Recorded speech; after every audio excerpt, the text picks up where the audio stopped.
Ladies and gentlemen, welcome to the WODcast podcast. I am your host, Eddie Ift, and welcome to the show. As always, we're having technical difficulties. I cannot get the screen to work, that beautiful screen that usually has behind it usually I have the WODcast sign on here. Today, we've got an awesome guest we're going to get to in a second. I just want to thank all of you for listening. Go to YouTube to watch the show now. We will announce our Myopucks and Leopard Claw winner later in the show, and I will get to you with all our sponsors. I want to get to him right now. Our guest this week, amazing, OG, the four-time, I think he's more than four times in the CrossFit Games, came in second once to Rich Froning, but now he's the champion of the Titan Games. Let's get him in here. NBC's Titan Games winner, Matt Chan. Let's make sure it's working. Matt Chan is connected. Cannot see. There he is. Can you hear me? I can hear you. Oh my God, this is great. We always have technical difficulties right away. And the only thing that's not working today is this amazing screen in this school bus. I do the show from a school bus. Oh, really? Yeah. That's cool. I spent $10,000, bought a shitty school bus, then dumped $60,000 into it. Eventually, I think about $80,000, and now it's for sale for about $500. So, if you want classic stuff. If you want a really hot school bus, you'll see about halfway through the show, I'll start dripping with sweat too.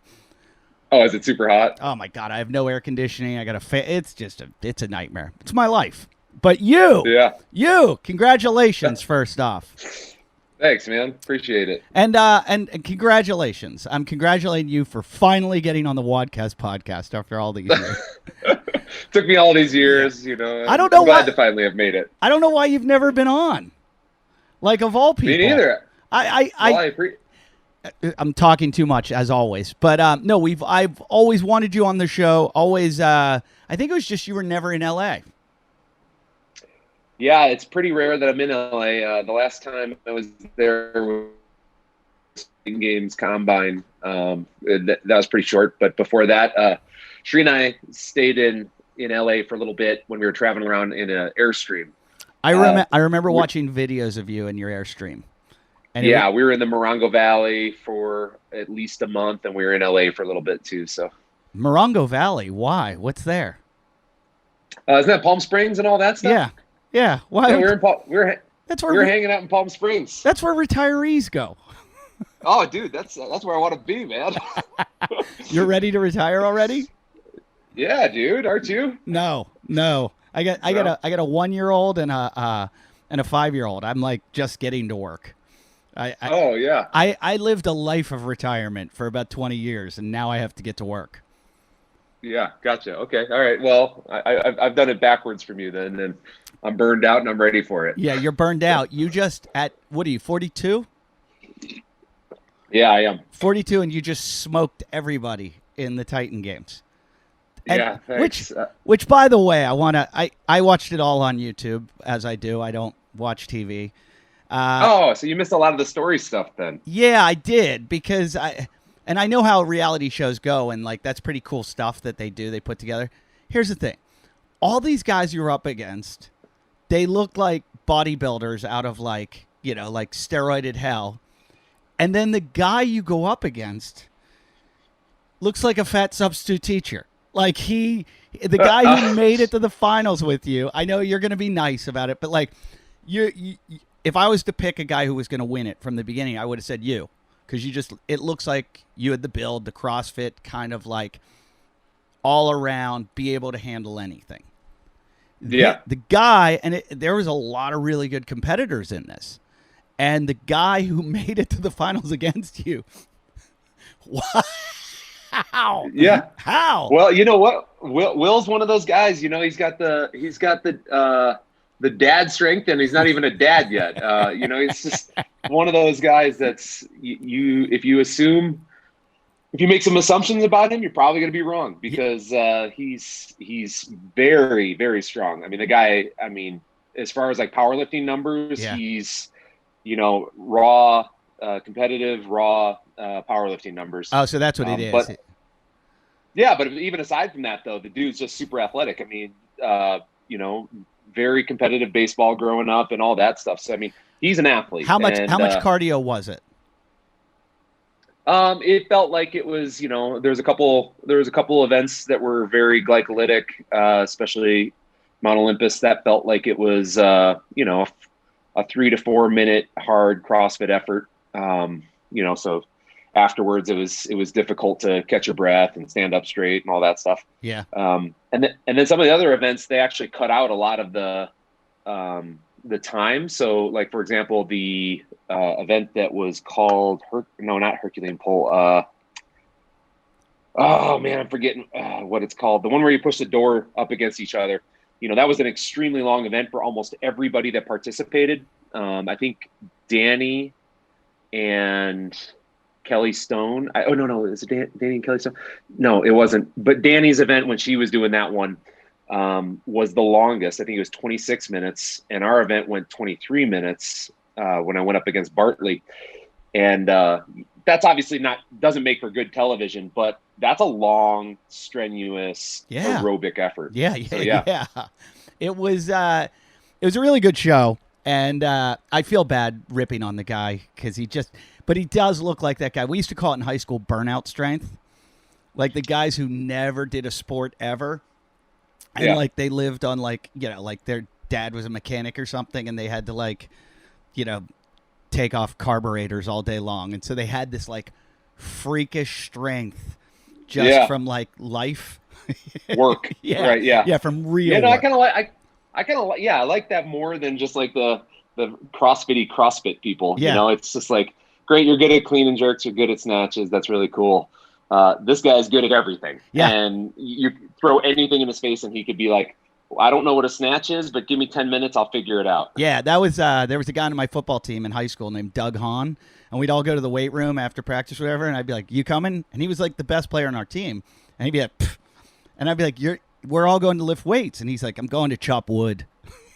Yeah, so good. And he's like, "I'm going to get real strength." And that's the stuff that really paid off in that event or in that competition was, you know, real life strength. So, or I should just say capacities. So like swinging a hammer was obviously super important. And I think the more stuff you did outside of the gym, the better you're going to actually be.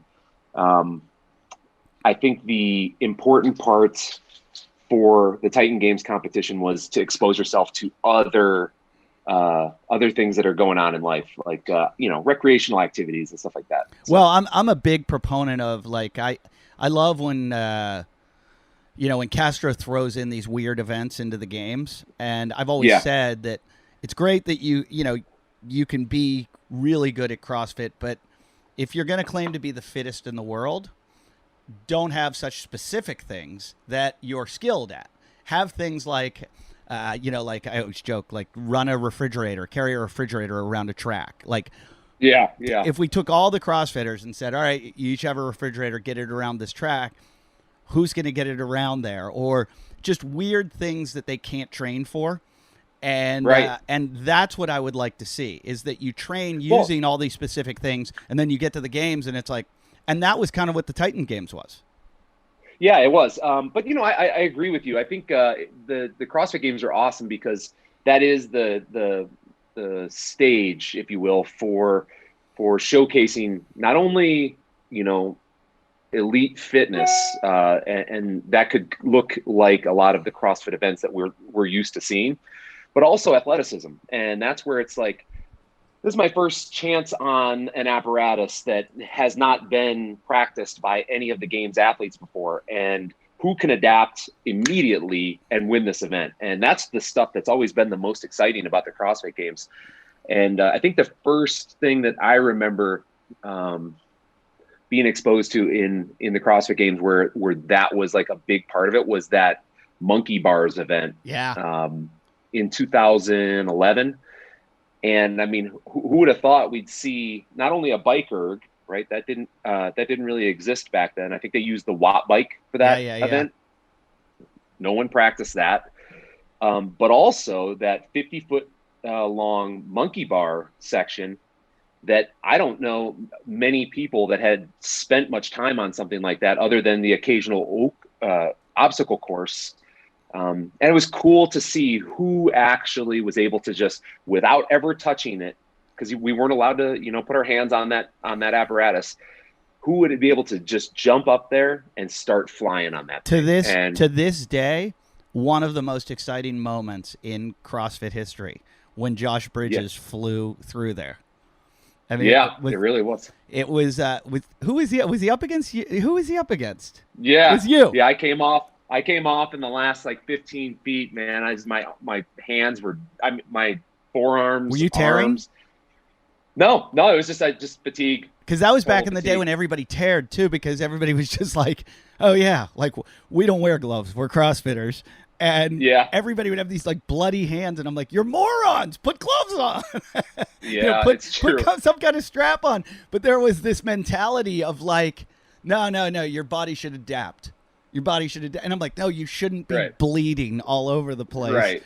And it's we've gotten better. It's gonna throw you out of, now you see everybody strap up for it because it's just your hands are gonna tear. And it used to be a badge of honor. People would be like, look at my hands, and you're like, yeah, you're an idiot.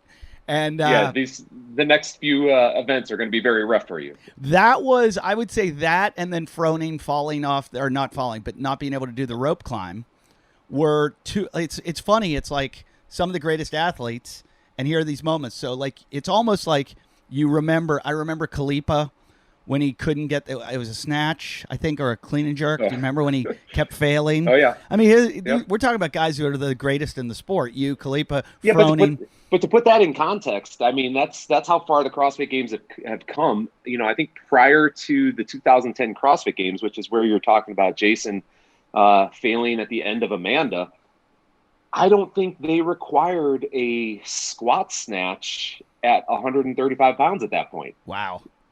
Scary. You know what I'm saying? So I mean, it's scary how far it's come. Oh my gosh, yeah. And at that point in time, it was just like, judging the speed at which we could take things. Those weights and those movements were just not as highly practiced as they are now.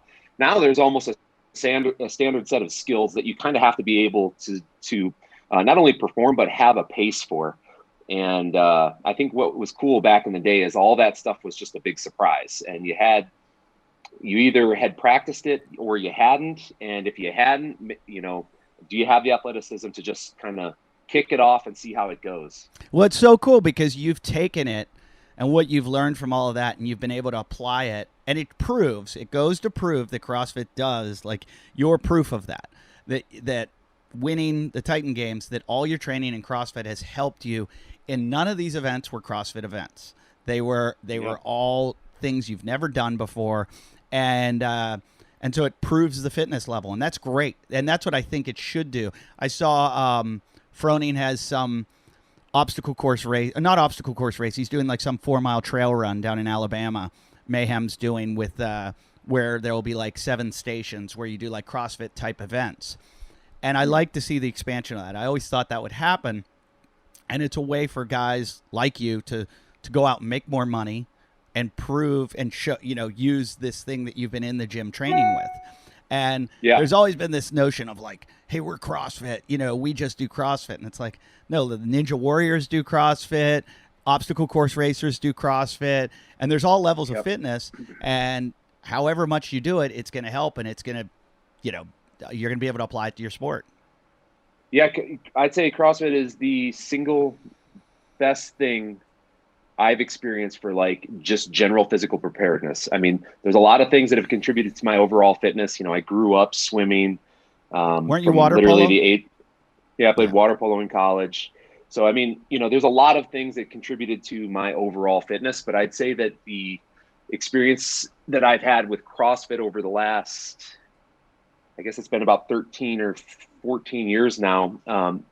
What I've learned is that it does prepare you generally well for everything. And, if you're looking to just, do things in life and be ready to say yes to any activity that somebody might, ask you to do, like, hey, let's go whitewater rafting. Cool. No problem. Let's go rock climbing, do some simple rock climbing. Great. No problem. CrossFit's that one thing that kind of shares common threads with everything. And if you do use CrossFit as a training method, you're gonna be able to say yes to more stuff. And that's the big thing that I've taken away from the CrossFit methodology is you don't have to necessarily be competitive with it to see the benefits and how it can work its fingers into your overall fitness and improve your lifestyle. If you could go back and do it for water polo, how much better of a water polo player do you think you'd be? Yeah, I mean, just the power I'd have in my legs. I mean, I never trained lower body hardly at all, other than just the stamina of the egg beater and, kickboard kicks and all that stuff. I never did any squatting or deadlifting or anything like that. So I would think that I would be a much more powerful swimmer and water polo player for sure. A lot of Navy SEALs are water polo players. Did you ever consider that? Were you like, I'm going to go do that kind of? Honestly, no. Military. I don't know why military was never a route that my family ever talked about. I don't know of, other than my grandparents. I don't think I have any aunts or uncles. My mom and dad, obviously, no, not involved in the military. So it was just never something that was really part of my upbringing. So Right. It wasn't a route that I was aware of, really. Most important question: how did you get a haircut during the pandemic? I just got one today. Denver, it's opened up. Oh, it is? We can get we can get tattoos and we can get haircuts. It's pretty badass. I love that tattoos are essential. Tattoos and marijuana. Marijuana That's dispensaries right. are totally essential. Yep. Yeah, I can't get a haircut. Look at this. I mean, this is the longest my hair's ever been, and I'm about to go in and chop. I had to do a photo shoot, and I just put a hat on, and I'm just cutting. I'm shaving it all off. I can't take it anymore. Oh, really? Yeah. I Okay. can't take it. I'm Maybe they snapping. could provide you with the haircut. Yeah, it's brutal. So now that you are the Titan Games winner, you had fame from CrossFit, and CrossFit fame it's weird. It's niche fame where you're known by tons of people, but in this world, when you go on TV, all of a sudden it's so broad, it's everywhere. Have you? Yeah. The pandemic kind of has constrained that, but are you finding are you walking down the street and people are like, "Holy shit"? Has it happened? Yeah, you're right. You're right. CrossFit has its own little niche where CrossFitters. First off, you can recognize a CrossFitter just by their body type. Yeah. Usually big shoulders, kind of shaped like a triangle. It's like, oh, I bet that person CrossFits. Big butts, the whole 9 yards. But with that for a long time, I started to meet CrossFitters who said, hey, you did my level 1. I saw you at the CrossFit Games, and that was for a long time. That was that would happen occasionally. But now I've noticed with the Titan Games, a lot of people watch that thing, and it's pretty cool actually. In Denver, it seems like the people that I see at the grocery store and stuff like that are willing to say something that it seems like they have a sense of Denver pride with me winning the Titan Games. Right. So it's kind of cool actually. It's what you don't realize too is how many people know you and won't say anything to you. Because I don't when I see famous people, I don't go, "Hey, I saw you on," or "Hey," I do it to weirdly obscure people. I'd be like, "I saw you in that movie in 1982," and they're like, "Okay, you're a psychopath." But right. I do it to the weirdest people. I stalked Ralph Macchio for a while, and we had the same agent, and I would just show up at the office at the same time as him. But I found it even with my little tiny bits of fame. The other day I was surfing, and I'm in the parking lot, and this car full of young kids drives by, and one kid goes, "Hey, Eddie," and I look at him like, "Oh, is this one of my friends?" And I go. And I look, and I'm like, I have no idea who this guy is. And he looks at his friends. He goes, "Told you it was him." And they drove away. Yeah.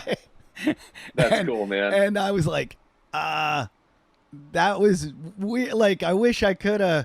You would have said, "Hey, I listened to your podcast," or "Hey, I saw you on Comedy Central." I would have liked it rather than this awkward, "Hey." But I was on a reality show for a few weeks, Last Comic Standing. I made it to the semifinals. And I couldn't believe how many people. So I can't imagine winning what it would. I'd be afraid to go outside.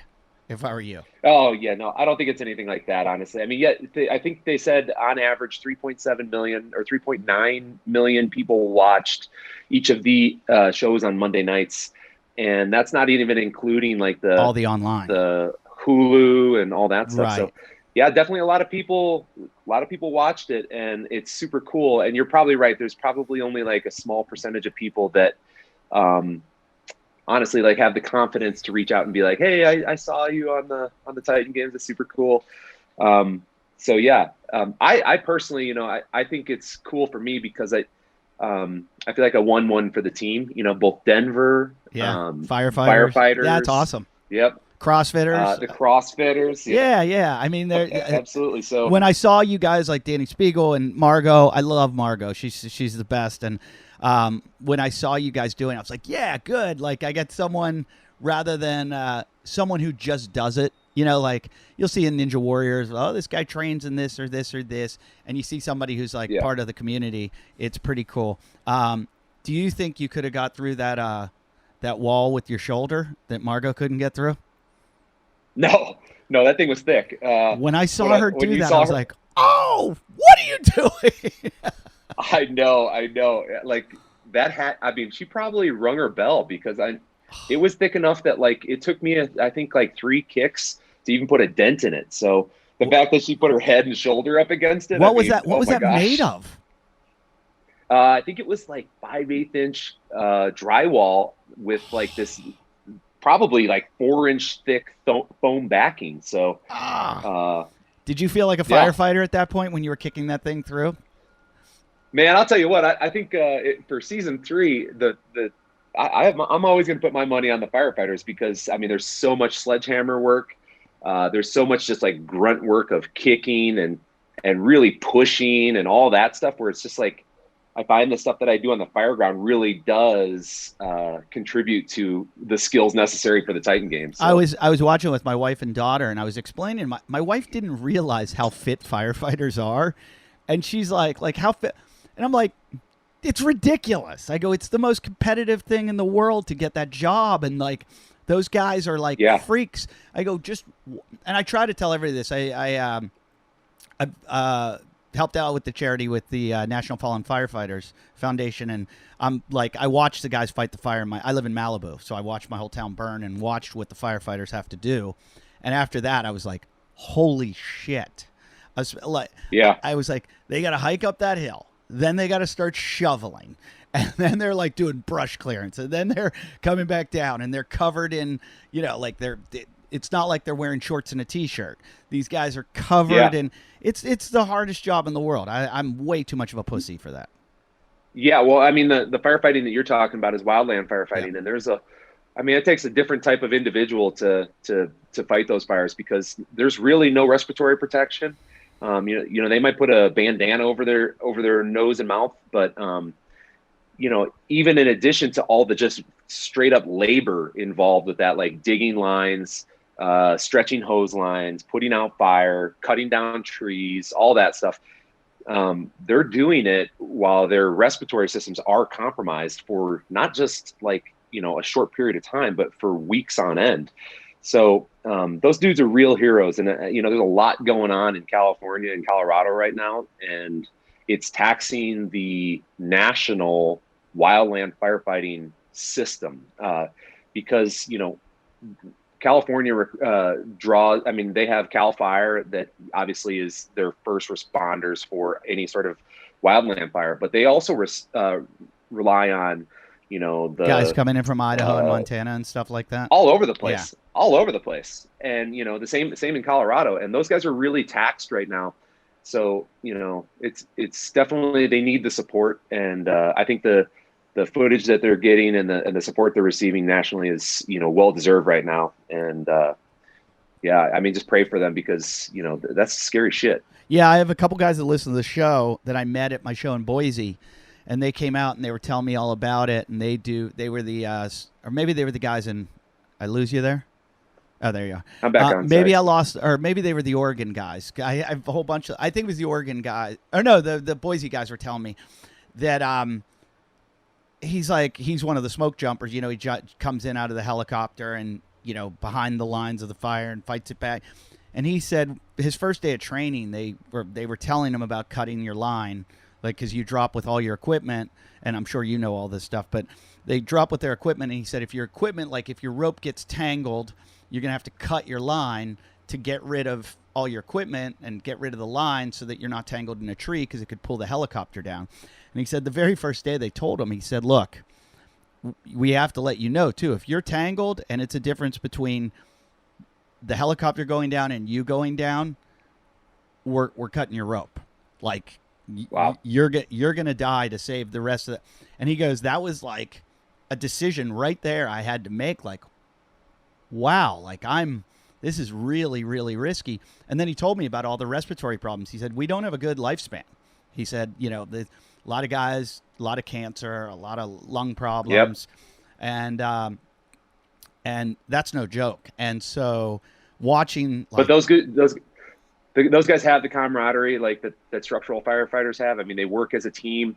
And that's very rewarding. That's why, a big part of firefighting being such a romantic career path is the passion that firefighters have, not only for the job, but for the teamwork of the job. And I think those guys in particular have a pretty unique sense of that. Yeah, I always chose the not so hard. I was a lifeguard, ocean lifeguard, and I was a ski patrol. And mine were more like, there was camaraderie, but it was like, hey, let's see who can, do the bullfrog with their ball sack. It wasn't like, hey, let's go save a life and let's go protect this. Like when we would lifeguard, it was kind of like, we'd see like someone drowning and we'd be like, you going to go or am I going to go? You're right. Yeah. Do I have to swim? I just put my lotion on and you're going to make me, can you do this one? I mean, yeah. I seriously want to make a movie about my beach patrol because we were like the bad news bears of beach patrol. It was like we were the patrol guys that failed out of every other beach patrol, either got fired or couldn't make it. I didn't make it. I went down and tried out for a beach patrol. My buddies go, hey, we're all going this beach patrol. You got to come do it. I was like, okay. And I ran track in college, and they were like, oh, you'll be good. You're a runner. And I was like, yeah. And they didn't know I'm a sprinter. And sprinters can't run over 400 meters. So I get to the run, and it's 400 meters down to a lifeguard stand from the pier, then out into the water, into chest-high water, around a guy holding an oar, back in, and around the lifeguard stand, and then back. So my friends are like, you're going to crush everybody. So there's all this adrenaline and all this peer pressure. Right. I mean, I'm out of the gate, and I'm so far ahead of everyone. And there's like 200 guys trying out, and I'm literally in first place. And I round that oar and hit a wall, and I came in last place, like absolute dead last. And then the swim, I came in out of like 200. I came in like 199, and they were like, "You didn't just not make it; you failed." It's putting the sprinter in the marathon. Yeah, it was the worst. Most embarrassing. And then I had to sit for a week till the next beach patrol tryout, like the town down. And the next one was, I didn't want to do it. I was like, that was too embarrassing. Oh, they also made me show up in a Speedo. My buddy's like, you got to wear Speedo. Everyone's wearing Speedos.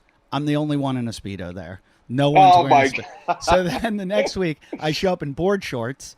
And I'm like, why am I even doing this? And the swim again out of like, this one only had like 80 guys try out, and I finished like 79th. One guy climbed in the boat halfway. And the run was 200 meters. And it was perfect. A timed run. And I ran it. I didn't know how I did. And they called me into the meeting. They're like, okay, you crushed everybody in that run. They go, you don't know how to swim. And I was like, what? They're like, we saw you out there on your back, like squirting water up in the air. Like you can't. And I was like, yeah. And they're like, what's wrong with you? And I was like, I was like that. Remember that line from SNL where it's like, I'm not a particularly strong swimmer. Yeah. I was like, I'm not a good swimmer. And they were like, this is lifeguarding. And I was like, well, what are you doing here? Yeah. So they took me on to use me in competitions. And I thought I'd get away with it and never have to swim. But like day one, they just took me out in the ocean like a mile out, and they were like, "See ya," and they would just drop me in and leave. And they're like, "Put And your how did head that in the work water." out? It was so terrifying, so Yeah, terrifying. you hear those stories about the Navy SEALs doing that stuff where like they drop them out a mile out at night and stuff like that. And I just can't. Mentally I can't put that together. Where it's just like night. You can't even see the shoreline, right? Night swimming in the ocean. I surf at night sometimes in full moons. It's so scary. The whole time you're going, I'm getting eaten. I bet. I'm getting eaten for sure. This is the night it happens, and everyone's going to go, he's an idiot. Shouldn't have been out there. That's when they feed. But we went out one time. We paddled out. Buddies and I swam out to the doubles flag where they row the boats around, and it's really far out. I think it's like 3/4 of a mile or maybe even a mile and a half. I forget what the distance is. We paddled out or swam out. And by the time this was after work, and by the time we got out there, like we probably went out at like 6 or 7 or something. By the time we got out there, the sun was starting to set. And then we got out there and we were like, holy shit. Like it's dark. Yeah. And then we started to talk, and we didn't talk the whole way out. And then as we went in, we were like going, I think I just felt something touch my foot. And oh man, one guy would start swimming fast. I can only imagine the anxiety. Slow the fuck down. Wait for me. And the whole way in, we're like, we're dying. But that's crazy. I mean, those moments, like, I get anxiety from time to time, and I think everybody does. Like what you just described would light my anxiety off like none other. There's no way I could be that far out and not think, oh my God. Yeah, I'm in so much trouble. I just felt something. Yeah, it's funny you say that. And you're a firefighter, and all the shit you guys do. I tell my daughter stories at night, and I just told her a story about I got caught in a hurricane once, and full on anxiety. Like you're more trained in it and probably better at it than I am. I was an 18-year-old kid, and full on panic attack in the ocean while rescuing a guy. And trying to keep him calm, and it was just me and a lieutenant, and I still remember that day like it was yesterday, and it was that moment of like I was sure I was dying. I was like, we're dying for sure, and I panicked, and my lieutenant panicked too. I saw him years later at a reunion. He's like, "Oh, remember when you fucking panicked?" Blah blah blah. I'm like, "Hey, douchebag, I saw you panic just as bad as I did." Like, Don't blame that totally on me. You freaked out. It's tough to manage. I mean, like there's been moments in firefighting where I've had that, but I think the place that I've experienced it that I remember, like what you're describing, like a specific memory where it was like, okay, I can't fuck this up. Like if I let this anxiety get the best of me right now, I'm in big fucking trouble. I was out for the Ultimate Hawaiian Trail Run. Do you know what that is? Oh, yeah, in Kauai. Yes, exactly. Yeah. Which comes up every September, but this was pretty early on, and they would invite a few select friends out there and to come out early and help out with the trail and stuff like that. Well, Uncle Hoppy, as he's come to know Aaron, he invited Sheree and I on this boat trip on what's that shoreline North on Shore? Kauai? On Kauai, I don't know. Oh man, I forget what it's called. But anyway, we did this beautiful boat ride out, and I got so ill. I was throwing up everywhere. I mean, it was terrible. So they pulled over for a little while, and they were like, "Okay, so let's try this. Just get in the water, settle down, let the waves settle your belly down." And I'm sitting in there, and I notice these guys are masking up, and they're getting ready to get in the water, and they've got this goofy ass cylinder on their back.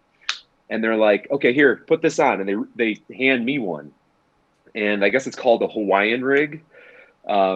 It's a scuba cylinder. I don't trust anything Hawaiians are like doing themselves. This is jank.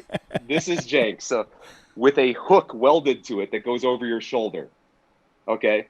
Then you just belt that on with a strap, and that's your scuba gear.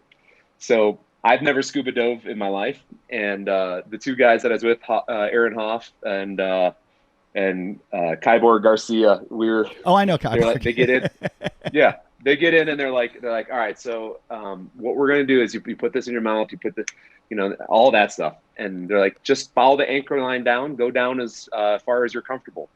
and I've never scuba dove in my life. So I'm just kind of like holding on to the anchor, and I'm just like down with them.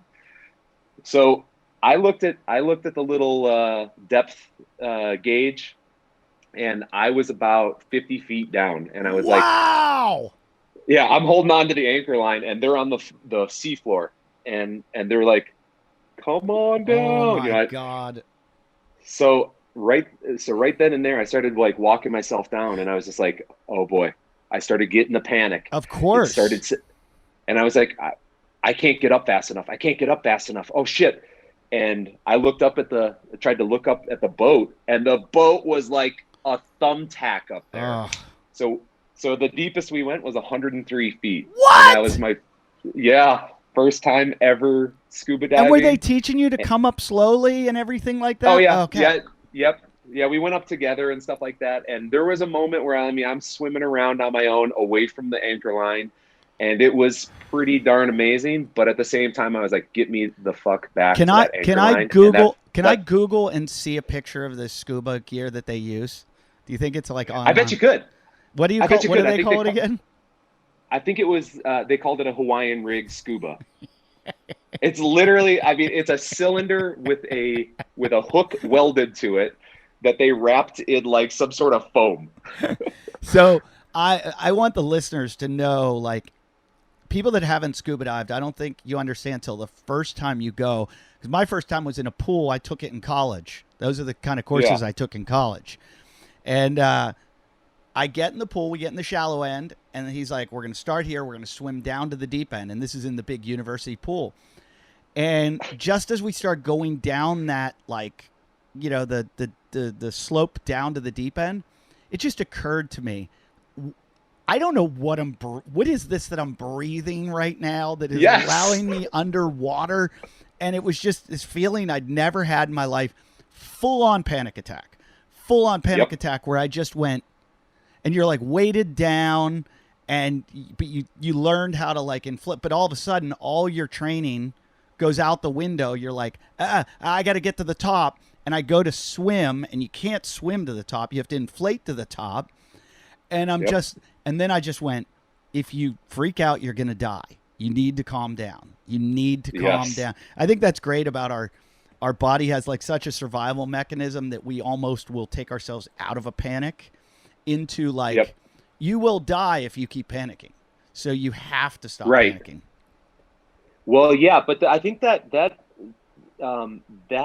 defense mechanism, it takes practice. If you've never experienced true panic before, you don't know how to deal with it. And man, oh man, like I was not prepared for the depth that I was at. The sensation of, like you said, I don't know what to do if this regulator that's stuffed in my face fails for whatever reason. Yeah. And like all those thoughts as I was going lower and lower just kept setting in, like, what speed do I go up? How far can I make it up if I just drop this rig off my back and just start swimming up? Yeah. How far could you? Yeah. I've scuba dived. I've never been that deep. I wouldn't want to go that deep because I have this thing called Clethrophobia, which is a fear of being trapped. I would feel trapped. Like, can you get to the surface? That's so deep. Yeah. So, but what's cool about, like, you know, about that, I was able to rely on some of the firefighting training and all that stuff where it's just like, you know, if you're trapped, if you get in a situation and you need a rescue, you have to settle yourself down. Yeah. And you basically kind of settle in for the long haul, and you have to calm yourself. And the first thing they teach you is like in through the nose, out through the mouth, in through the nose, out through the mouth.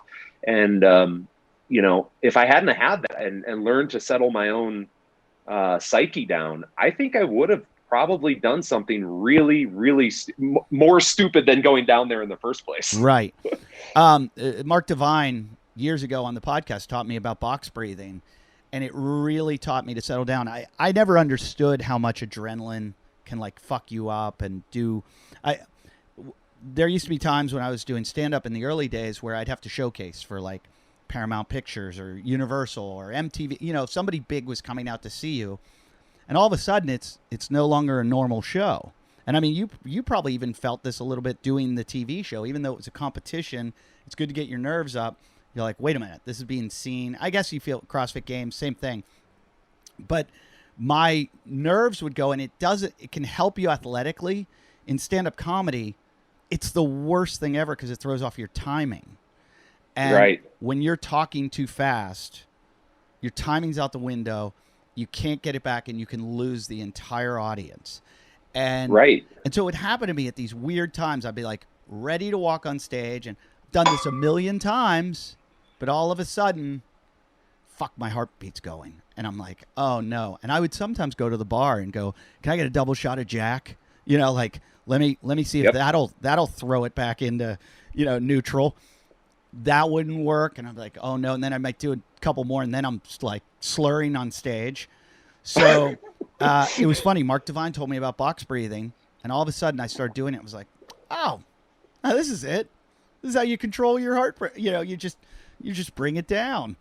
And it was amazing. I tell people that all the time. I'm like, you gotta but I mean, breathing. talk about a expert in the field of like a stress inoculation. I mean, Mark and all those guys for that matter. I mean, like that's their training. It's just like, okay, you're going to be shot at, you're going to be underwater, you're going to be, you know, this emergency, that emergency. You ever? Yeah, a lot of it comes down to breathing. You ever play paintball? Yeah. Do you ever realize like how it's so nerve-wracking? Not nerve-wracking, but your adrenaline's up and you're just like, you don't want to get shot. And then I always think about it, I'm like, what if these were real? Like how amplified does that get? Yeah, good point. I mean, shit, that's fucking, like, I can't imagine what, like, being able to control your emotions, to be able to control your, like you said, your heart rate, your respiratory rate, because when one of those two things changes, I'm guessing you make, you're going to make poor decisions unless you're inoculated to that stress. I mean, just trying to fire a weapon while breathing hard is one thing, you know? Zach Forrest does that like tactical game stuff where he's got to like run. It's like CrossFit meets shooting. And I'm just like, how do you do that? That looks so hard. Like, I'm getting ready. Next week, I head out to, I've got an over-the-counter archery tag for elk in Colorado. Oh, so awesome. It's kind of the same thing. Like, you know, there's no one shooting, elk are not shooting back at you, obviously, but it's that opportunity where, you know, you're standing in front of an animal. You have to control your heart rate because this is going to be the one shot you get this year. And you got to make it count. Is that it? And, is it like, do you really, like, is it so rare to get in front of them to be able to take a shot at them? With archery, it is. I mean, there's very good archers out there that unless you have the whole thing put together, it's like fitness, right? So, you know, you might have the strength, but you might not have the cardiorespiratory endurance. You may have all the strength and cardiorespiratory endurance, but if you don't have any power, you're not going to be a good athlete. Being good at archery is like, not only do you have to be a good archer from different positions at different distances, but to put yourself in front of an animal is just chance unless you can, for example, bugle well to call an animal in, do cow calls, have a good partner, have the fitness to get way out there. That's what I was going to say. How far back are you going? The spot that we have camp is, I think, like 2 miles. So not terribly far. And then we'll venture out from during the day from there. Probably you don't want, I mean, me personally, I had to take an animal out last year at about 2.5 miles, and it was backbreaking. I thought I was prepared for it. It was my first elk, and it was brutal, fucking brutal. Was the meat worth it? Oh my God, we're still eating it. We're still eating it. A full year? Yeah, full year. Just Sheree and I. So I mean, we don't have a family, so you know, I think we're still, you know, probably about 3/4 of the way through it. But yeah, definitely worth it. Yeah, Rogan. I'm buddies with Rogan, and he's always going elk hunting. And I hear him on his podcast talk about giving people meat all the time. And like, I'm like, I'm over here. I'll take some of that. I had a buddy that lives in Idaho give me some. He had 2. He got 2 one year, and he had like 2 freezers full of them, and he was like, here, take this. And I'd never had elk before. And I was like, what am I doing? He's like, just take it. Trust me. You're going to love it. And I was like, oh my God, this is the best. Yeah. for people who are used to beef, elk is a really easy transition because it doesn't have a super gamey flavor. It is, a big, thick piece of meat like you experience with beef. So it's a very easy transition. Deer, on the other hand, mule deer or whitetail deer definitely is a tougher transition for people that have never had it. You could give them, a little bit of ground deer and they'd be like, yeah, this ain't for me. Did you, because did you hunt in Hawaii at all? Yeah, actually that's where I was, Shane Dorian. Right. I got linked up with him and he introduced me to bow hunting. And so did you go with Dozer? Did you by chance go with my buddy Dozer Dave? I met Dozer Dave. Yep. I hope to actually, Dozer Dave is actually, he knows quite a bit about hunting the axis deer on the big not Maui. Lanai. On Lanai. Oh, Lanai. Yeah. Yeah, he always tells me I got to eat that. He goes, they eat papayas all day long, and they're the sweetest. It's the sweetest meat you'll ever eat. You got to have it. He's right, dude. I had that at Shane's house. He prepared just like really super rare axis deer, and it was like, what is this? Yeah. Delicious. Where are you in Colorado? I'm in Denver. I live in Denver. In the city? Yep. Oh, okay. Because I live out in the Santa Monica Mountains, and I have deer that walk right through my backyard. And everybody's like, yeah, you got to get a license. You got to. I'm like, I got a 5-year-old daughter that loves Bambi. I can't shoot a deer in my backyard. Yeah, bro. I don't know, man. Like I feel like it's not a bad skill to have. I mean, the way shit's going, dude. I think I'd probably figure that out if I were you. So funny. Everyone I know. I'm talking to people like my most left-wing friends, and they're like, "Yep, you're never gonna believe this, but I bought a gun." Yeah, dude. Yeah, I mean, let's face it. Like, this November is going to be a scary. I mean, we've it's been a rough 2020, but I think this last part of 2020, who the fuck knows what's going to happen? I just told my wife because I work in Australia a lot, and I was like, maybe we want to pack up and go to Australia before November, and she was like, why? My wife doesn't get it, like. Yeah. When the lockdown was happening and all this stuff, I'm like, you don't understand how quickly shit can hit the fan. And she was like, no, we'll be fine. And I'm like, and then she's like, I can't get toilet paper. I'm like, I told you. So when it comes to November, my theory is unless Trump loses by a landslide, there's going to be civil unrest. Like, if it's close, I think there's going to be civil unrest either way. No, if he wins, if he loses. I think if he loses by a landslide, a lot of Republicans will go, But I think if it's tight either way, the other side is going to go, this is bullshit. There's cheating. There's blah, blah, blah. And no one's going to. And it's funny. No, people are like talking about it like, and I'm like, no, you don't understand. Like these riots you see in Portland and you see in Wisconsin right now, multiply it by 1,000 in every city. Like I don't want to encourage this, and I'm completely against it. And but I'm just saying we've created this weird mentality in this country, this division that's happened, and it's I don't want to be here for it. Yeah, I know it feels like a chicken shit thing to do to say like maybe it's not a good idea to be here, but at the same time, man, I don't blame you. Like I think it's going to be a tough time of year, and I think the thing that's going to complicate the whole matter is I don't think that there is going to be an immediate decision. I think this is going to be what we've seen in other elections where it's like there's certain states are going to be super delayed. And stuff like that. So I think it's going to make people question the democratic process. And unfortunately, it's really scary. I live. We're going to see it. I mean, like I said, I live up in the mountains. People are selling their houses here. I don't know if it's because California taxes, whatever, or because everyone I know in my neighborhood that has sold their, and it's literally they're going every day. We live in this community. There's probably like a couple hundred houses, and these houses will go up for sale, and they will get above asking the day of, because we live out in the sticks and everybody's moving here. And then everybody I know that lives here, I'm like, where are you going? And they're like, Montana.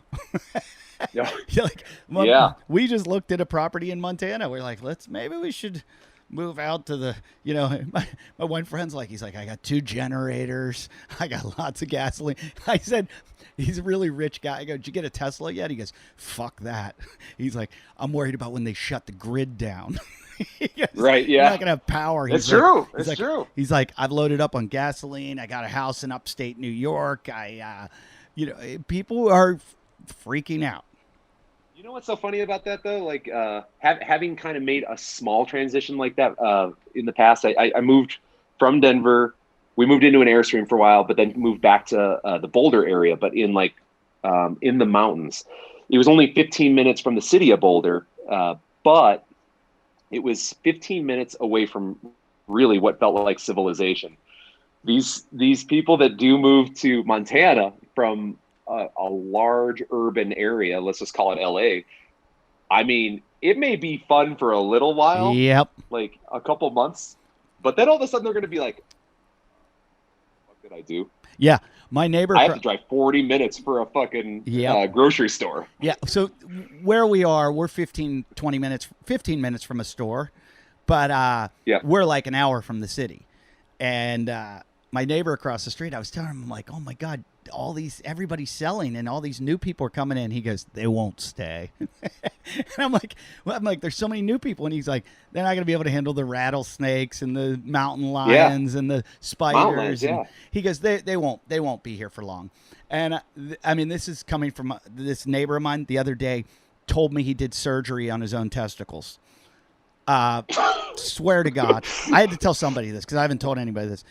His kid stepped on What kind of surgery? His kid stepped on his ball. I tried to keep a straight face while he was telling me, and I finally just looked at him and I go, I'm going to talk about this on stage. I go, I have to. Yeah. I go, his Without a kid doubt. stepped on his balls while he was like on a chair, and I think he called it a hydrosolite or something. Basically crushed like the thing around your testicle. So I go, so you did surgery? He goes, yeah, I had to get in there, and I go, so you got in there, you went in, and he's like, yeah. I go, with a scalpel, like you. He goes, yeah. I go, you have a random scalpel hanging around? He's like, yeah, I got a really good scalpel. I go, and then you sewed it up, and he's like, yeah. So mind you, he used to be a lifeguard. There's his medical training. Yeah, that's his medical training. And he lives down in Mexico part of the time in this surf town where there's nothing, no hospitals, no nothing. And he goes, I put a guy's finger back on once. I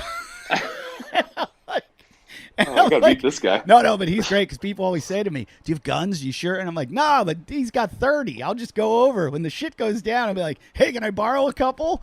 So that's right. I don't need to own guns. I can go to him. He's got a syringe. He's got scalpels. We're all prepared up here. Minor surgeries all set. But I mean, like, how far of your firefighter training? Like, where are you? Are you paramedic?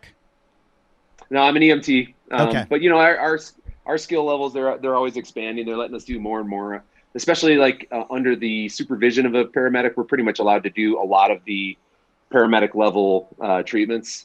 Are you allowed to put an IV in?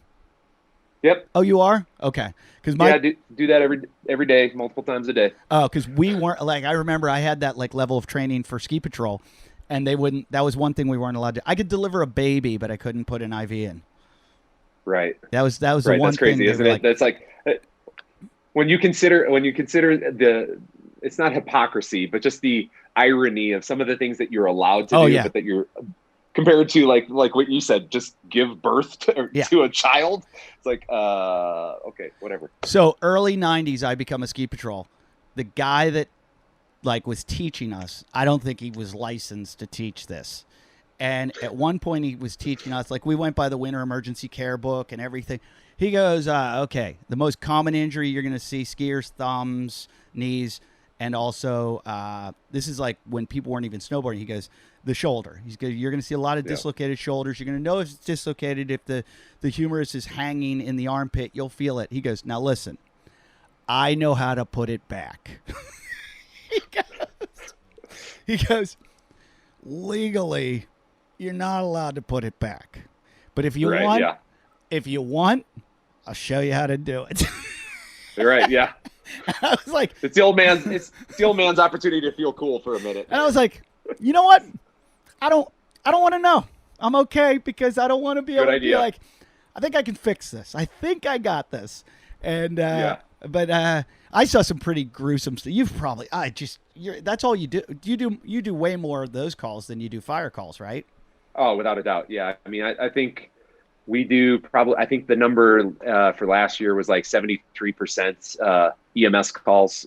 And that's over structure fires, vehicle accidents, all that stuff. So, I mean, that's what we do.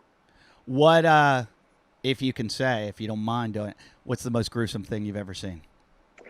Yeah, people ask that question all the time, but then they're horrified by the answers. Is it a decapitation? No, I've never seen a decapitation, thank God. But just seeing, bad stuff. I mean, it's just bad stuff. And it's funny because when people ask that question, they're often horrified by the answer. And why'd you ask? Because you're a emergency, you've done emergency medicine in other fields. That it can be pretty nasty, but like your listeners, however, they won't be ready for that. I think I've probably told on this story when I saw a guy get a stick go through his anus and through his scrotum, puncture him completely. He skidded off. Yeah. He skidded off the side of a groomed trail down into the trees, and just skidded right into a stick that was up. They don't groom down, or they don't clear the brush there as much. And so it was just like coming out of the snow and just impaled him and came straight through. And I wasn't. And folks, I didn't know. And folks, that's why you don't ski in the trees until you get good snowpack. Like friends of mine are always like, "Come on, let's go through the trees." And I'm always like, "Do you guys know how bad your crash is going to be in the trees?" Like it's not February yet. I'm not doing it. Yeah, they don't get it. Also, tree wells. If you've ever gotten talk about a panic attack. Oh my God, where you're just pushing and pushing and pushing, and it's like, oh my God. People die in those all the time. I've had it fall in on me once, and I was like, I am gonna die. I'm trapped here, and I was screaming to my friends, and they were laughing. I'm like, it's not funny, guys. I'm like drowning. And like you said, your heart rate goes up because not only is it the panic side of it, but also like actually trying to get yourself out of that upside down position. Like you're working your ass off, and then all of a sudden it's like, not only am I having a panic attack, but I'm also getting so fatigued that I'm just going to hang here and die. Yeah. When you had your mountain biking accident, do you think you were dying? No, I was, had that actually broken the skin, I was fully aware that would have probably been it, but because it was just accumulating in the inside of my leg, all the blood, I just knew I couldn't let it rupture, or else I would have been hosed. But I'm looking at as Sheree was running off to get help, I'm looking at the blood filling in the inside of my leg, and I was just like, oh fuck, I just need to get help as quickly as possible. Is Sheree trained also? Is she trained at all? She was okay. Yep. She's done an EMT class. She's done a woofer. So I don't, however, think she has the experience level of, running calls and stuff like that I have.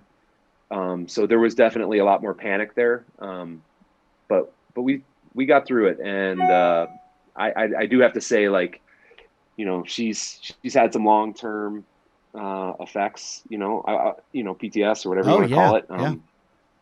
But like when we go out in the backcountry, if she doesn't know where help is, if she doesn't know how she can get help or where she's at, there's definitely a very uncomfortable feeling that she has. And that's a feeling people should have. That's healthy. I surf in a lot of weird places, and I always say, and I go with these like Brazilian guys that don't give a shit about anything, and I always say to them, "Hey guys, where's the nearest hospital?" And they're like, "I don't know," and I'm like, we need to know. And they're like, why? I'm like, there's reef, there's sharks, there's, sand bottoms that you could break your neck. And they always think I'm like, they get mad at me. Like, you're a comedian. Why you care about this stuff? And I'm like, because I've seen too much shit, guys. And you need to know where the hospital is, because we're going to have to get there quickly. and it's like remote parts of Australia where my daughter and I were swimming one day in a rock pool, and she stepped on a sea urchin, and I didn't know what it was, and I got out and I looked at her foot and I knew what it was, and I was like, shit. And so I called the number for 911, which is, I think it's 000 or 111, and they're like, oh yeah, there's no emergency service in that town. I'm like, they're like, well, there's an ambulance, but it's the day off. And I'm like, day off? So nearest hospital's like an hour away. So I'm like, do we go to the nearest hospital? Or they're like, you can go to where they keep the ambulance in town. So I went there. There was a number on the door. I called. The guy comes from his house and comes down and helped her out. But, that's scary knowing you're an hour from a hospital. Oh my God. Yeah. So we're blessed here. I mean, like, even in areas that are fairly rural, at least that there's, 9 times out of 10, there's an emergency service that's going to be coming within 30 minutes. Yeah. But yeah, I mean, some of these other countries, like, I don't know. I mean, it's risky. Like, even like you said, like surfing in some of those areas. I mean, yeah, they might have the best waves in the world, but if you get hurt, you are just hanging out to dry. Right. So my buddy's got a place in Sumatra, and he said, this is actually, this guy is, he has a surf camp. It's not really a resort. It's like, a couple huts on an island in Sumatra. And I said to him, I was scheduled to go and everything. And I said, dude, I'm just worried about how far we are. That's a big, big, big wave. And I said that we're really far from hospitals and everything. He goes, look at this. And he sent me a bunch of photos, and it's all these guys getting stitched up from hitting the reef. And he's like, that's all my work. He's like, I'm really good at stitches. And I'm like, what is with all these like idiot guys that think they can do stitches? So I was like, yeah, I mean, I was like, the last thing I want is a scar on my face. Who did that? Yeah, my friend Jimmy. Yeah. Yeah, that's all pretty scary, but life is fragile, but at the same time, the way that Sheree and I have kind of approached everything since then is that, we do weigh, is it worth it or is it not? But for the most part, everything that we do it's a little more mellow, but we still get out there and we get after it. Just like you do. I gotta ask my dad about it again, because he wanted me to buy it. There's some kind of health insurance that you get where wherever you are in the world, they will fly in and get you out of there in like an emergency situation. And it's really not that expensive, but a lot of times there's certain hospitals you don't want to go to.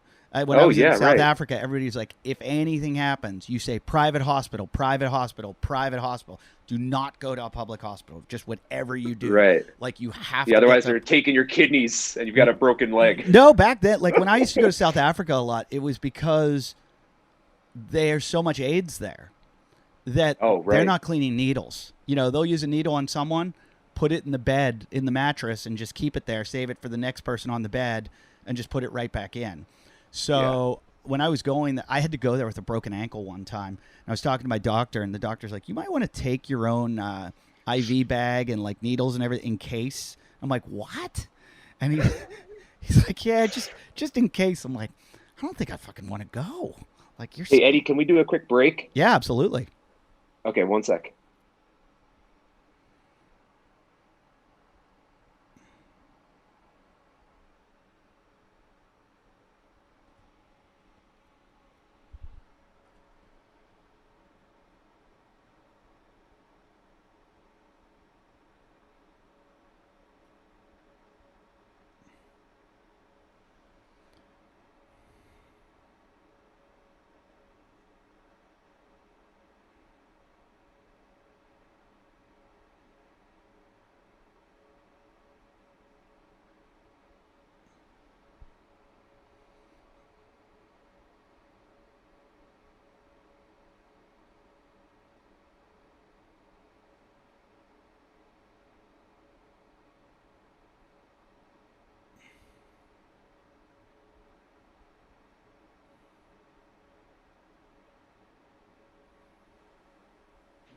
All right. I was assured by my wife that she's doing this precision nutrition level 2 class, and the part they're on right now is kind of like the aging adult. And she assured me that men that are over the age of 40, as they begin to age, they have to urinate constantly. And I think, I can attest to that. I think I have a urinary tract infection. The other day I peed and I'm like, and if I was like in my 30s or 20s or 30s, I'd be like, oh my God, who did I sleep with? But like now my wife and I are married with kids. There's a pandemic. I'm like, what the fuck just happened to me? I'm going to go over to my neighbor Jimmy and see if he can fix it. Yeah, right. Clean you out. I mean, he's got a scalpel. Matt, my buddy Matthew Newell, who wrote in on Instagram, wants to know if you still ride a stump jumper. I do. Yeah. So that, I found that, best bang for the buck bike, and this is no endorsement that I've been paid for or anything like that, but I've been riding Specialized now for 15, almost 20 years. And it's because it's, for $4,500, you can get a very high-end bike with very high-end components that it may not be absolutely the coolest or best looking bike, but man, they ride well. And, like I said, best bang for the buck for what I ride. It's just a great bike. Yeah. I ride a Specialized and I'm trying to get another one and everything's out of stock. Oh my God, I've heard that. Yeah, I've heard that everything. Like trying to get a bike is like impossible right now. I feel like Specialized is like the Toyota of bicycles. It's like I drive Toyota because it's the most reliable truck in the world, and everybody has parts. It does everything you need it to do. It'll go with any of the top end, and plus it's it's going to be more not just reliable but inexpensive when it comes to fixing, and it's just great. They're great bikes. I had a couple more questions, and then I have a million questions. You're one of those guys I could talk, but you're like, I could sit at the bar and talk to you about, I can't believe you know Dozer Dave. That's Dozer Dave. It's a small world, isn't it? I hope he listens to this. Hi, Dozer. He calls me probably once a week, and he also sends me the filthiest shit that I get on my phone. Like, it's the stuff I open, and I'm just like, how do I got to put my phone in the microwave and turn it on high. I'm like, Jesus Christ, Dozer, do not send me that stuff. Let's see. Pick your zombie survival squad. Must include Dave Castro or Greg Glassman. Tropical Must? Is that what? Yeah. Oh my God. I'd take Glassman. He's like a cockroach. He's going to be around forever and ever and ever. That's a real good point. Oh my God. You might have to deal with some serious shit though. I mean, yeah. Well, I love asking everybody this. Where do you think Glassman is right now? I mean, I know he's a Central California guy, but I mean, oh man, you make your bed, you got to sleep in it. But it's unfortunate to see all that stuff happen because it reflects on the CrossFit community. Because people outside the CrossFit community, what do they think now? Yeah, they think. You know what, though? I don't know about that because I've been seeing this. They talk about it like that happened in Uber. It happens in a lot of businesses, and you don't think of the company like that. You just go, they cut it off at the head, and hopefully now it. So I'm trying to be optimistic about that. That people aren't looking at it. I've heard it from friends who don't know the first thing about CrossFit, though. They're like, oh, that dude, Right. Yeah, and you're right. Hopefully they're all giving especially the CrossFit HQ and admin people, the benefit of the doubt, because like you said, his beliefs did not trickle down to everybody for sure. But what's weird about some of that stuff is that, being around it, because that is the person with power, because that is the person with, that heads up the company, you really don't have much of a choice to like, go up against it. Yeah. People I get upset when people are like, you got, and like, it's difficult when you're getting paid and your family and your whole life depends on your salary to be able to stand up against something like that and go, I'm just going to quit my job and tell my family I'm going to go take a job at Ralph's grocery store because I disagree. It's really hard. So yeah, there's definitely, you have to, I think the right answer is, of course, stand up for what's right, 100%. But also, I think, for me, I think there's an understanding of first understand everybody else's position that they're in. Because, the upper echelon of CrossFit, they were in a very difficult position because Greg would just excommunicate you from the community entirely. Yeah. If you had a different opinion than his. Yeah. Or if you went against the family, if you will. And you know, that's something that CrossFitters pride themselves on, is the community side of CrossFit. So if you get, you know, hacked out of that thing, it's like, oh, well, there goes part of my identity. What do I do now? So being out there in Colorado and being in Boulder for a while, do you know Eric at all, the new CEO? So what's kind of cool about Eric is, you know, I've been to CrossFit Sanitas. Mm-hmm. I've met his staff there, and it's a really cool shop, really well run, beautiful place right in downtown Boulder. And Eric in particular, I met on a ski trip have you ever heard of the 10th Mountain Division hut system? No, I like the sound of this though. Yeah, so it's just it's a series of backcountry huts that stretch across Colorado mountains, and you can reserve them, you know, and basically you backcountry ski up to them. I met him at one that was outside of Vail. It was a 9-mile ski into this thing, and believe it or not, Sheree and I were up there with a couple of friends, and this guy rolls in, you know, shaved head, and he's like, "Hey, my name's Eric Rosa. I own CrossFit Sanitas." And I was like, "Holy shit, that's really cool." And at the time, you know, we were working for CrossFit HQ, and Eric obviously was involved with his gym and had sold his business to, I think, Oracle at that time. Yeah. But that was our introduction, was a backcountry ski trip. That's so, pretty cool. I mean, that'll make a bond, though. I mean, that's anytime you're on some weird adventure like that, you bond with someone like that. Yeah, definitely. So what, you use the skins to go up to these places and then ski down? Yeah. So generally, you know, you try to book those places for 2 or 3 days, 2 or 3 nights. So that way, you know, that 9-mile trip is worth it. You get up there, just think of it as like a cabin, because that's what it is, that has all of the cooking utensils. It's got snow for, you know, water and all that stuff. Very primitive bathrooms, but a bunk room where they have bunk beds and all that stuff for enough for like 16 people. You spend a couple days up there. You can tour around in the area and ski whatever's in that vicinity, and then ski back down when you're done with your stay. Try to leave the place as you found it. That's so cool. That is so cool. Yeah, I didn't know that existed. Highly recommended. Yeah, highly recommended. And go to the 10th Mountain Division Hut System website, and what I would recommend is choose the one with the shortest approach for your first one. Yeah. Because it's a lot harder than you think it is. Oh, I can imagine. I saw you did the Leadville. I did do the Leadville. How brutal. But I did the mountain bike. Yeah, so that's still brutal. Look, it was, yeah. Look at this. I trained. Hunter McIntyre right here. I'm talking to a real CrossFitter. I'm talking to Matt Chan right now. Say hi. Matt Chan. The sheriff. What's up, look sheriff? Look at that hair. You're on the show right now. Dude, you're lucky I wasn't in the Titan Games when I fucked your shit up. I would literally bend you up like a pretzel. I'd pull your hair. I'm not trying to hurt your feelings. I'm just being completely honest with every ounce of my body. He loves to talk shit. Hunter.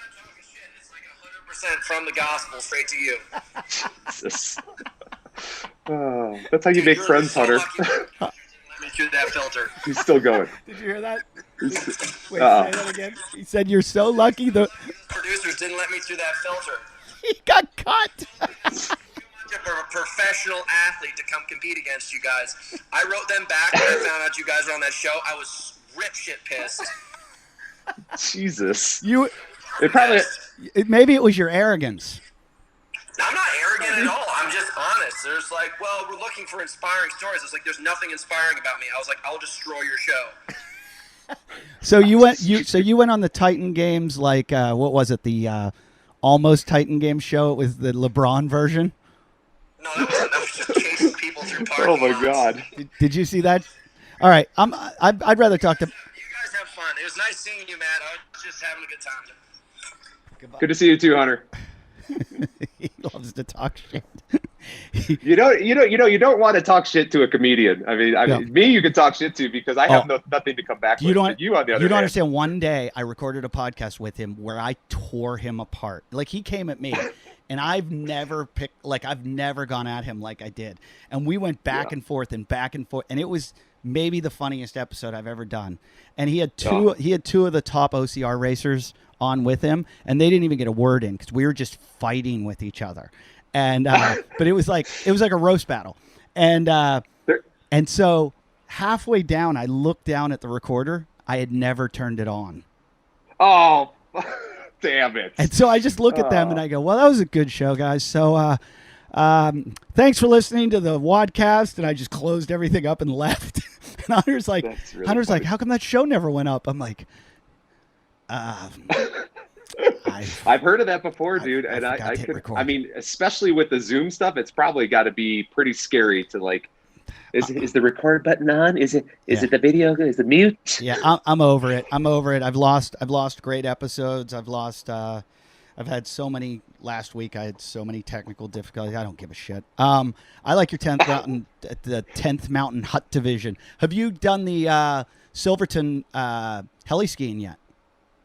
No, not the heli skiing side of that. I've been to Silverton a bunch of times, and anybody that's a decent skier should go give that place a shot because, man, oh man, the guided stuff is the way to do it. Right. I've done the unguided, and you don't get the same access to untracked snow. But when you pay for the guide, which is really, it's not even that expensive when you think of like what Vail is charging for a lift ticket nowadays. I think it's like Vail's like $200. Yeah.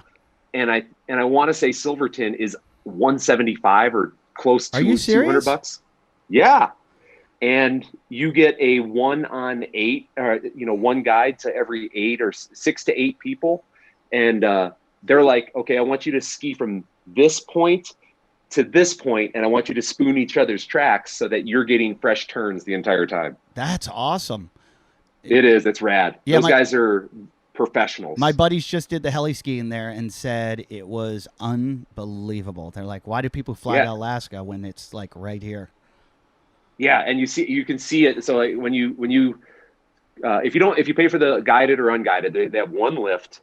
The lift takes you up, and then you kind of disperse along the ridge line. Okay. And you can see where the helicopter's dropping people off. Right. And it's like, oh shit, that's worth it. Yeah. Yeah, they said it was like the best thing they'd ever did. Two of my buddies did it for their birthday.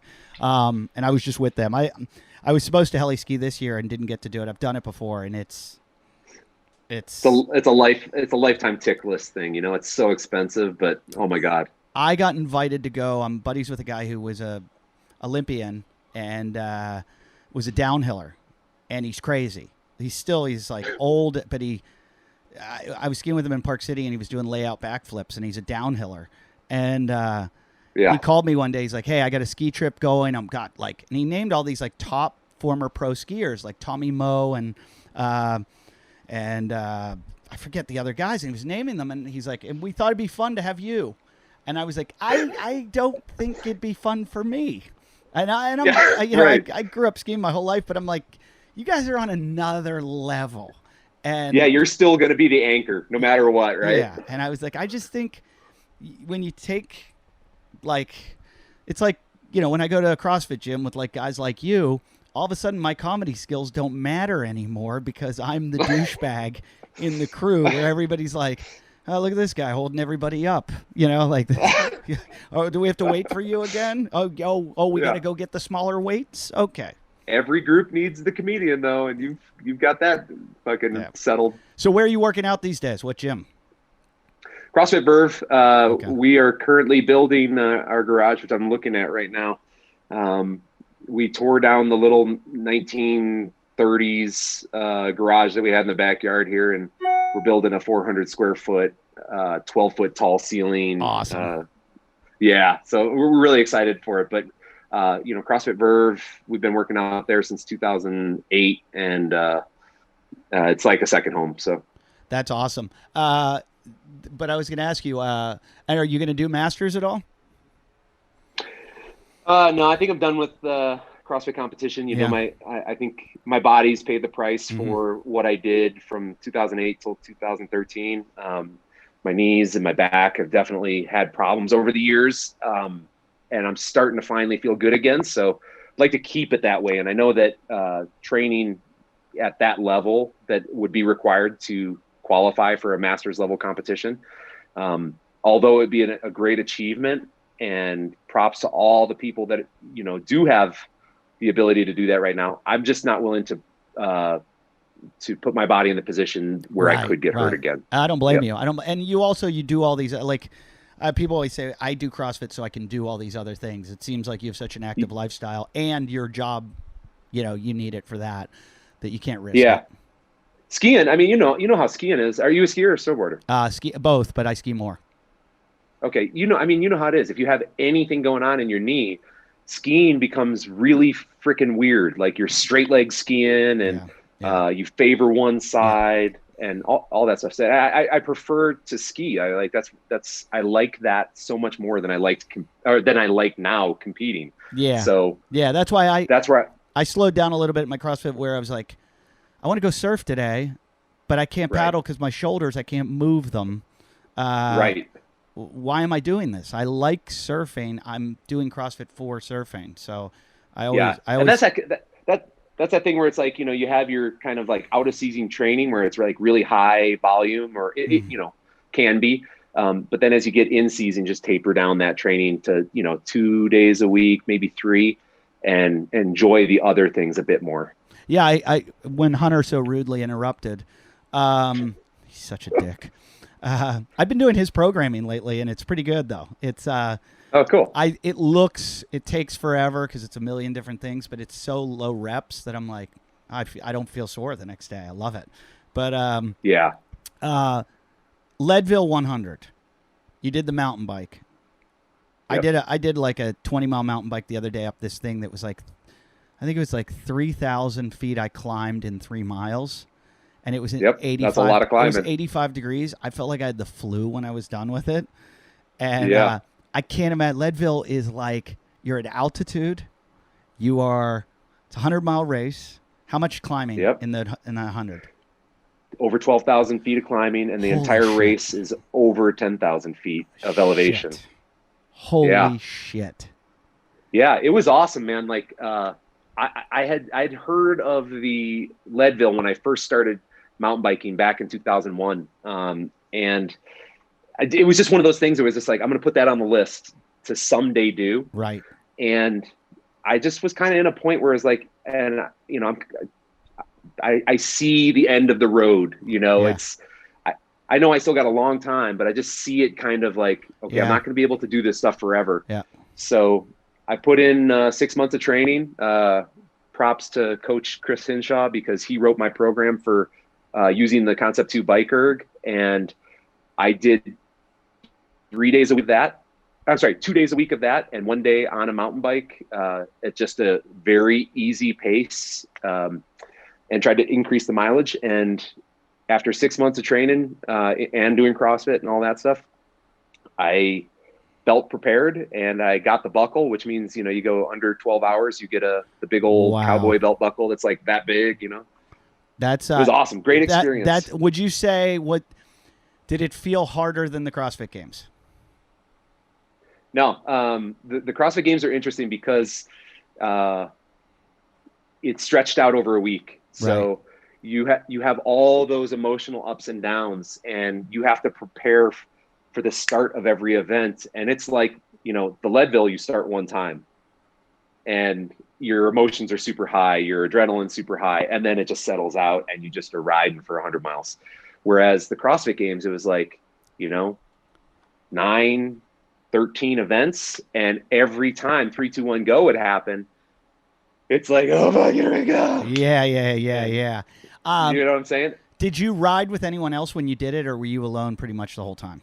No, I was on a team, and three out of 4 of us made it within the time cap.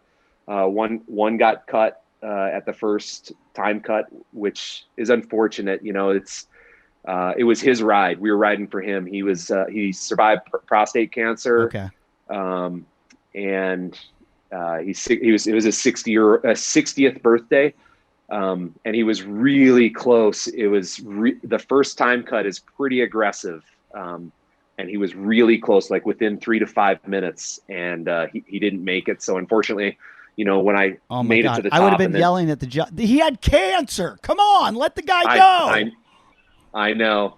But he, honestly, he was a good sport about it, and he was obviously a little upset, but he made it through it, and he cheered us on at each of the checkpoints where we saw him. So it was really cool. We did last year, November, we did a 68-mile trail run from the beginning of the Pacific Palisades to Point Magoo. And Hunter and I put it together with Tommy Hackenbrook came with us. Oh, my God. I didn't know you were such like an adventure guy. I would have had you come with us. But Zach Forrest was supposed to come. He dropped out, the pussy. And because he didn't train at all. And he was going to come. He didn't train at all. And he was about to show up. And he's like, I think I'll probably get hurt. And we're like, you will. You're going to get hurt if you haven't trained at all. So did Tommy train? Tommy trained a lot. And Tommy, it's so funny because I probably complained the entire time. I didn't hear one negative thing come out of Tommy's mouth. It took us 19 hours. And he just. What a cool experience to have together, though. It was great. We had like 16 guys and only 5 finished. And they're going to do it again this year. And I said, cool. It's October 24th this year. I'm probably mountain biking it. And I think good choice. I think it's going to be harder to mountain bike it. Oh, is it steep climbs and stuff like that? 17,000 feet of climbing. Yeah, that's rough. And that's only 68 miles. I mean, that's fucking crazy. So I'm thinking I might fuck up by riding it because I just rode 18 You'll be doing miles. a lot of pushing. Yes. A lot of or maybe I just get Specialized to give me an electric bicycle. A Levo. They call it a Levo. Yeah. You know what's funny about that? I won't drop any names, but I've both trained people who use the bike as some of their off-day conditioning and active recovery, which is fine. I mean, and then there's other people that I know that have gotten busted using a electric bike and on Strava. And I don't know if you use Strava. Have you ever used Strava? I know all about it, and people get mad on Strava. Oh my God. Yeah. Like, people get fired the fuck up. That's like saying you did Fran in a minute 58 and you only did 18, 12, and 6. Yeah. Yeah. Somebody was telling me once they did some ride and then someone picked them up and drove them like up one of the hills, and then they did the rest of the ride. And they go, I still have people threatening me on Strava, going like, "You crazy, dude. You didn't do this. You did not like take it down now." Well, I mean, people find ways to be competitive. It's just like in the CrossFit gym. Every time there's a rep shaver, the whole gym knows about it, except for the person who's shaving reps. unless you're Paradiso CrossFit, where they put up security cams. Oh, do they really? And they just count it. They see people's scores and be like, bullshit. And then they just call them on it and be like, dude, you didn't do it. Like you cheated, and you're cheating everyone. And we're going to put that on the website. But it's the best thing because then nobody cheats. If everybody knows they're being watched, they're not going to cheat. And I will say right here, I cheat often. And I don't cheat to win. I cheat to quit. like I'll go. If I do, 20 reps I'm never going to finish this. So I start scaling in the middle of a workout. I'm like, I'm doing 18. Right. But I would never post my score and be like, I beat you. I'm just always like, I want to live. I want to get out of this. But the people some of those people, and the people that I'm talking about riding on the electric bikes, they had no malice. It's funny because, when you do that stuff, there's always got to be a little asterisk next to it where it's like, by the way, I was on a different bike. Well, it's How great are those bikes though? Like I have a buddy, this guy Eric, he came out and I asked him, I was like, hey, you want to go mountain biking? I'll arrange for a bike for you and we can go riding. And he's like, yeah, I haven't ridden in about a year though. So I got him one of those specialized turbo levos. And the great part is it's like, you can turn it off. You can turn off the pedal assist. I didn't know you could do that. Yeah. So it's a specialized stump jumper that when you turn on the pedal assist, it just doubles your output. So if you're pedaling, at a certain stroke rate and it produces, X amount of power, it just doubles your power. So and what would you say the weight difference is from an electric, the Elevo, to the regular stump jumper? I mean, I'm guessing, but I'm saying maybe 5 pounds. That's not bad. No. And for us, it was really great because we got to ride on a trail that was, 15 miles long. It was semi-technical, but the spots where he would have had a really hard time, he just switched that thing on and was able to power right through it. And we were finishing at the same time. So it's super cool to have that option for people who are either newer to mountain biking or just don't mountain bike enough to enjoy it, to punish themselves. Right. So I really like the idea, but the other part of that is that they do tear up the fucking trail, and definitely do they? Check. Oh yeah, they do, because if you're like standing up and you double the power, it's going to throw dirt out the back end. Oh, because people have been complaining in my neighborhood. We have great trails. People have been complaining that motorcycles are back there now, and it's all horse trails, and the horse people are really mad. And I'm like, these aren't motorcycles. These are people on electric bikes. And I wondered that. Yeah, it's and in Colorado there's designated e-bike trails, and it's just if you go to certain areas like Crested Butte for example, Crested Butte is known for its single track and super high quality single track. I don't think that there's a single trail that I know of in Crested Butte that allows the e-bikes because of that. Wow. So they try to preserve it. Yeah. I just looked at a house there. Oh, did you really? Yeah. My wife and I were looking at a house. Holy shit, man. Yeah, could be possibly move into that area. But cool. Wow. Yeah. The e-bikes though, I feel like you surf, right? Yes, I get in the water and sit on a surfboard. Yes. Well, surfers hate SUPs, stand-up paddleboards, and people that stand up paddleboard don't understand why. And the reason is because they get all the waves. Because it's like cheat, and they're like, "Well, it's not cheating. We get in faster." And I'm like, "But it's cheating. This like authentic thing that we've done for years and years and years. All of a sudden, you come in with like a motor almost, and you're gonna get the wave every time over us." And they're like, "Well, then you should get on it." And I'm like, "Well, you're ruining our sport." So I see how like traditional mountain bikers are like, "Why don't you just get a motorcycle?" Like why are you? Yeah. Why are you on our trails? But I get it. I've ridden them. They're so fun. Isn't that a great narrative though, that to compare to like just like government? Yeah. I mean, like what do we got to do? We got to make fucking rules now about mountain biking. You know what I'm saying? Yeah, it's totally, because that's happening in my neighborhood right now, because the horses get to ride all these great trails, and we're banned from so many trails, and we're like, there's more of us than there are you, so let's make this democratic, and if we vote... And I'm like, here's the trade. No e-bikes if the horses have to fucking clean up their shit. Yeah. Oh, there's a huge fight in my neighborhood about the horse shit on the streets. Oh my gosh, it's just shit everywhere. Huge. And it's not like it's a small amount of shit. It's like a massive amount of shit. See, I'm on the side of I don't give a shit. Like, I don't care. But there's people, and I'll drop the name because I don't even give a shit. One of the guys from The Big Bang Theory, his parents live in my neighborhood, and his dad is just whining about it. And he won't shut up about the horse shit on the... And there's this one woman who's a big horse person, and everybody started going back and forth on Nextdoor with him. And this one woman just showed a picture, because they were all talking about how there's nothing in it. It's just hay. Horses are just shitting out hay. And this one woman just showed a picture of her, like, about to eat the horse shit and, like, sent it to him. And everybody just fucks with him. Like, one guy's like, I'll come down, I'll clean it out of the street. Like with the shovel, I'll get it if that makes you feel any better, and then I'll just throw it on your front door. Like, it's a war.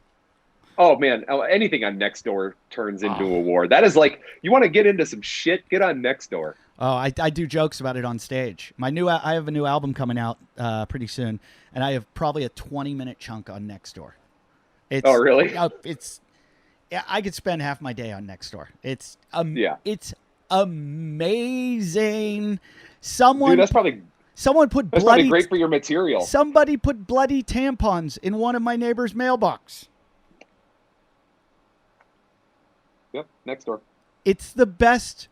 It's Facebook times 1,000. Yeah, it's the best. I've taken up way too much of your time, but I could talk to you forever. I hope we get to go on an adventure someday. I don't know if it'll be killing an elk or running through some horrible course or something, but you'll have to carry me like Hunter did. But at least I don't have to get picked up like Armin Hammer did. Armin did a triathlon and he got swept up by the van. Oh no. He didn't make a cutoff. So hey, you know what though? We've all been there. I've been there. You've probably been there. It's a very low moment, but I got sick in a triathlon once, walked the entire run, was coming in last place with another guy. Like, we walked the run together. He hurt his knee. I'd been puking the whole race since the bike. And so I'm just like walking. We get 20 feet from the finish line, and I look at him and I go, "Sorry, dude." And I sprint to the finish line. Because I knew my friends would go, "You came in fucking last." And I was like, "Oh, yeah. I couldn't be last." So I left this poor guy that I just walked 6 miles with. I just left him in the dust. I just went, "Sorry, dude." I did. I looked him in the eyes and I said, "I'm sorry." Poor guy with the knee injury probably just tipped over and fucking never finished too. Yeah, poor guy. So congratulations on the Titan Games. I could, if you want to lend me 100,000, is that building the new gym? No, I mean, actually, probably at this point, it's going to help pay for it. Yeah. But, we had all that stuff scheduled ahead of time. Yeah. That's a nice chunk of cash though to win. That's probably more than you won in all your CrossFit Games winnings. It is, yeah. I think the most I ever made in CrossFit, I think we got like 65,000. I got 65,000 for second place in 2012, which was awesome. I mean, that's still a good chunk of cash back then. Oh my God, for exercise, competitive, fitness. But that's back in the day when there was no. I wouldn't have even expected you got that much back then. Yeah, me neither, honestly. Yeah, that's great. Okay, so congratulations on that. Thanks. Yeah, and where can you've got your own programming, don't you? I do. Yeah, thanks for letting me plug it. It's terrific, and I write the program for myself. I'm one of those people that I like to follow a program, and I find that if I don't, I'm just doing too much, or I second guess myself. So I write down a program at the beginning of every week. I complete it, and then I upload it to it's called Train FTW, Train for the Win. And the program is called Thrive. And honestly, it's for people like me, kind of like people that don't really, you want to stay fit. You don't want to get hurt. You're not into competition. So I'm not flipping over and doing handstand push-ups because I'm not going to put a kink in my neck again for the 1,000th time. Yeah. There's no muscle ups. There's no squat snatches, stuff like that, where it's like high skill, kind of lower reward. And you're in and out in an hour. That's awesome. So, I might jump off of Hunter's training and onto yours. Let me know. I'll hook you up. Have you been on Chase Ingram's podcast yet? I haven't. You got to do it. They talk all about programming. They go through everybody's programming because there's a lot of different programs out there. But like yours, I'm not joking. Yours sounds like it fits me. I hate handstand push-ups. I think they're bad for your neck. I'm not gonna do squat snatches. I don't do pistols anymore. Yeah, I'm not taking any risk. You sound like you got the best program for me, and that's no joke. I swear to God, Hunter, bye. I can't do Hunter's program. He's 30 years old. Yeah, exactly. Yeah. And that's the thing about my mindset is like, if I continue to try to keep up with those guys, I'm just going to end up in shambles again. And I know in my heart what are the best bang for the buck movements and combinations. And, you know, I have to focus more aerobically, like longer duration workouts, Sure. you know, 3 times a week so that I'm not beating myself up. Yeah. James Fitzgerald said it to me once when I interviewed him. He said, do you want to climb a mountain when you're 90? I said, yeah. He goes, do you think the programming you're doing right now is going to get you there? And I went, Right. no. He goes, okay, so let's reverse engineer. How do you get there? And what should you Right. be doing? And when he said that to me, it changed the whole way I looked at what I was doing in the gym. Yeah. That guy's a smart guy. He Yeah. knows what he's talking about. Yeah. Well, thank you, Matt. I appreciate it. What's your Instagram? At Matt1Chan. Matt One Yep. Chan. Congratulations again. Awesome meeting you. Next time I'm out in Colorado, I'm going to give you a call, and we're going to go do something crazy. Looking forward to it. All right. See you, dude. Thanks a lot. Thanks, Eddie. Bye.